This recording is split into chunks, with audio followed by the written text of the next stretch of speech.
Allahu Akbar. Aku makan lagi. Ada yang lo baca ya Fatihah. Ada aku lagi. Tapi ada apa salah itu baca ini biar aman. Asal itu ya welo doang berjamaah. Magi mutia. Asal itu gak ada sana. Tapi ada gak ada sana. Dia tak baca ya ada sana. Dia tak baca. Nah sebab aku baca. Iya tuh kita baca fi'liyah. Taliah kauliyah. Coba kita baca mana? Yang mana kauliyah, yang mana fi'liyah, yang mana takririyah, yang mana hamniyah. Saya bisa pastikan dia namanya bicara.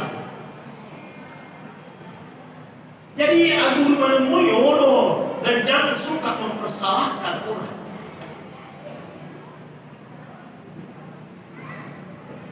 Ya Imam Syafi'i sewa Imam Malik murid sewa guru. Imam Malik guru, Imam Syafi'i murid.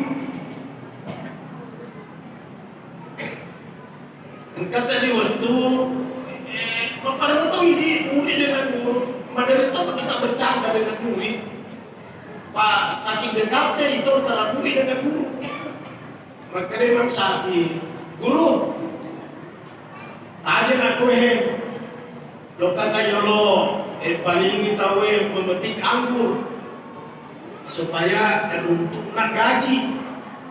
Pak ibarat 10 keranjang dipetik lolongan nasi keranjang sebagai upah. Apa ia tuh dan disapa pina di lolongan nih. Ada pendapat dari Imam Syafi'i, rezeki itu nanti dicari lalu didapat. Jadi tunggu saja saya di sini guru, saya pergi cari anggur. Bangka orang paling anggur, jadi kubantu nih memetik.